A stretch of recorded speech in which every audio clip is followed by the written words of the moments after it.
हम ही को कातिल कहेगी दुनिया और हमारा ही कत्लेआम होगा। हम ही कुएं खोदते फिरेंगे और हमें ही पानी हराम होगा। जी हाँ, ये शायर है इमरान प्रतापगढ़ी का, जो अक्सर अपनी जनसभाओं में या कभी संसद में, कभी पार्लियामेंट में, कभी कहीं मिर्ची मसाला लगा के बोलते रहते हैं। लेकिन अब यह शायर जैन समुदाय के लोगों के जहन में बार बार आ रहा है। जैन समुदाय के लोग अब बार बार कह रहे हैं कि हम ही को कातिल कहेगी दुनिया, हमारा ही कत्लेआम होगा। हम ही कुएं खोदते फिरेंगे और हम ही पे पानी हराम होगा। वो ये शायर क्यों कह रहे हैं? क्योंकि हाल ही में मुंबई की बीएमसी यानी नगर पालिका ने, बीजेपी के नेतृत्व में काम करने वाली नगर पालिका ने 90 साल पुराना जैन मंदिर को ध्वस्त कर दिया है, उस पर बुलडोजर चला दिया है। अपने अगले वीडियो में आपको अभी आगे बताते हैं।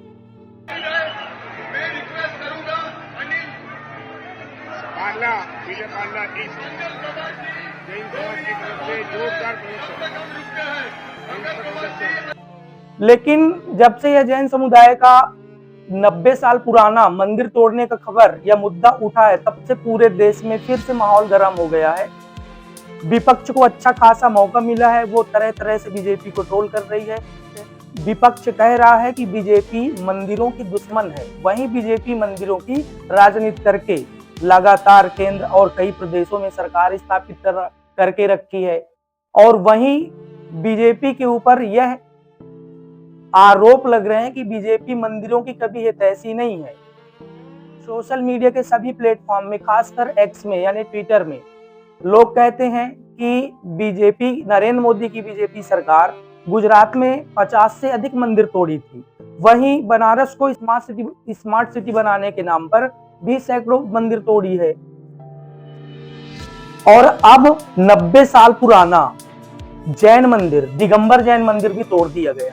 आखिर ऐसा क्यों हो रहा है? स्थानीय लोगों का कहना है कि रामकृष्ण रेस्टोरेंट के मालिक मंदिर परिसर में बार चलाना चाहते थे, लेकिन 90 साल का यह मंदिर जो तोड़ दिया गया है, इसके होने से उन्हें बार का लाइसेंस मिल नहीं रहा था।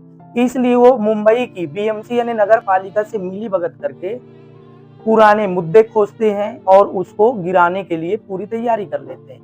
नगर पालिका यानी बीएमसी मंदिर परिसर को, जैन मंदिर परिसर को नोटिस भेजता है, जिस पर जैन समुदाय के लोगों ने मंदिर को बचाने के लिए हाई कोर्ट पे याचिका दायर करते हैं।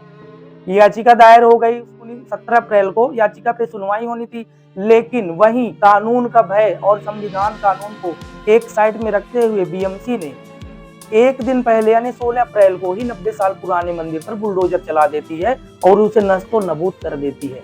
देखिए ये तस्वीरें, देखिए इनमें क्या लगता है कि यह एक न्यायिक है या यह उचित हुआ है?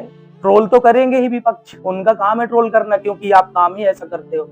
ना तो आपको कानून का कोई ख्याल है, ना तो हाई कोर्ट का कोई सम्मान है। उस याचिका पर सुनवाई होनी थी, उसके पहले आपने उसे नष्ट कर दिया। मुंबई के विले पार्ले यानी ईस्ट मुंबई में 90 साल पुराना पार्श्वनाथ दिगंबर जैन मंदिर को जब गिराने के लिए बीएमसी नोटिस भेजती है, तो मंदिर परिसर और जैन समाज के लोगों ने उसके जवाब हेतु सुनवाई के लिए, अपने न्याय पक्ष के लिए, मंदिर को बचाने के लिए हाई कोर्ट में याचिका दायर करते हैं। हाई कोर्ट की सुनवाई थी, याचिका पर हाई कोर्ट की सुनवाई थी 17 अप्रैल को। हाई कोर्ट की सुनवाई के एक दिन पहले ही जब मुंबई की बीएमसी और रामकृष्ण रेस्टोरेंट के मालिक की मिली भगत से मंदिर में बुलडोजर चला दिया जाता है, तब जैन समुदाय के बौखलाए लोगों ने शांतिपूर्वक एक धरना, विरोध, जुलूस, तरह तरह से विरोध प्रदर्शन करने लगे। वह काली पट्टी बांध के मुर्दाबाद के नारे लगाए और बोले हम कमजोर नहीं है, मंदिर यहीं बनाएंगे। ऐसे तमाम पूरे देश में माहौल गर्म हो चुका है। जगह जगह जैन समुदाय के लोग प्रोटेक्ट कर रहे हैं, धरना प्रदर्शन कर रहे हैं। लेकिन वहीं पर कुछ लोग यह भी कह रहे हैं कि ये वही जैन समाज है जो भारतीय जनता पार्टी का पोषक समाज है, दुलारा समाज है, हमेशा सपोर्ट करने वाला समाज है। अब इनके ऊपर जब ऐसी घटना घटी है, तब ये मुर्दाबाद के नारे क्यों लगाते हैं? स्वाभाविक सी बात है। लेकिन अब इमरान प्रतापगढ़ी की एक शायरी फिर से हमें याद आ रही है कि यदि जंगल में आग लगेगी तो ना वो बरगद बचेंगे जो हवाओं को आंधियों में तब्दील करते हैं, और न वो बांस बचेंगे जो आपसी रगड़ करके चिंगारियां और आग पैदा करते हैं। तो अजीब स्थितियां बन रही हैं हमारे देश में। किसी फिल्म में कोई अभिनेत्री यदि भगवा कलर की बिकनी पहनती है तो देश का पूरा मीडिया, जिसे चौथा स्तंभ कहते हैं, बिलबिला उठता है, फड़फड़ाने लगता है, माइक मुंह में लगा के बैठ जाता है कि ये धर्म को आहत करने वाला काम है, धर्म का अपमान हो रहा है, या धार्मिक भावनाएं आहत हो रही हैं। लेकिन यहाँ चाहे बनारस के मंदिर टूटे या 90 साल पुराना जैन मंदिर टूटे, वहां पर मीडिया कुछ नहीं बोलती है। अब देखना यह है कि जैन समुदाय के गुस्साए लोगों ने जो प्रोटेक्ट कर रहे हैं, धरना आंदोलन कर रहे हैं, विरोध प्रदर्शन कर रहे हैं, वो कहां तक क्या कामयाब होते हैं। फिलहाल सूत्र यह बताते हैं कि बीएमसी ने आश्वासन दिया है कि हम ये मलबा हटा के, जो बुलडोजर चला के मंदिर को मिट्टी नस्तो नबूद धूल में मिटा दिया गया है, तो वही बीएमसी यह आश्वासन दिया कि मलबा हटाकर हम पुनः यह मंदिर बनाएंगे। यदि ऐसा होता है तो जैन समाज की एक बहुत बड़ी जीत होगी। फिलहाल यह जरूर करना चाहेंगे कि धर्म चाहे कोई भी हो, चाहे हिंदू हो, मुस्लिम हो, सिख हो, ईसाई हो, बौद्ध हो, पारसी हो, जैन हो, कोई भी हो, किसी की धार्मिक भावनाओं के साथ खेलना कहीं से भी ठीक नहीं है। क्योंकि किसी महापुरुष ने कहा है कि ईश्वर अल्लाह तो सब एक ही है। वही भगवान उन मंदिरों में बैठे हैं और वही भगवान उन जैन मंदिरों में बैठे हैं, वही भगवान मजार में है, वही भगवान गुरुद्वारों में है। हर जगह भगवान तो एक ही है, ईश्वर तो एक ही है। इसलिए किसी भी धर्म समुदाय की भावनाओं को आहत करने का सरकार को कोई अधिकार नहीं है। सरकार फिलहाल चाहे जिसकी हो, वर्तमान में जो सरकार है, आरोप तो उसी पे ही लगेंगे।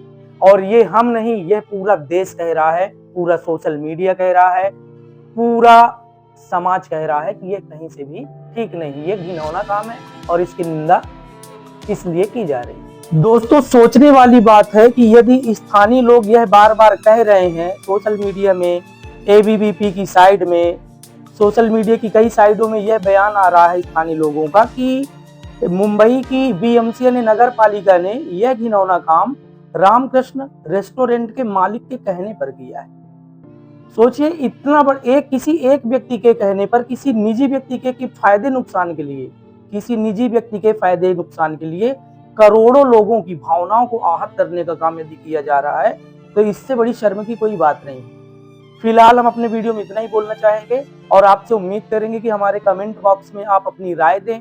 यदि आपको कोई इस संबंध में कुछ बोलना है तो आप बोलें, ताकि हम उस पर भी चर्चा कर सकें। यदि हमारा वीडियो आपको अच्छा लगे तो एक सब्सक्राइब कर दें, कमेंट करें, हमारा सहयोग करें। इसी के साथ नमस्कार। मैं नुरुद्दीन सेन आपको नमस्कार करता हूं और फिर मिलते हैं सवालों की डायरी में। तब तक आप बने रहें हमारे YouTube चैनल में। नमस्कार।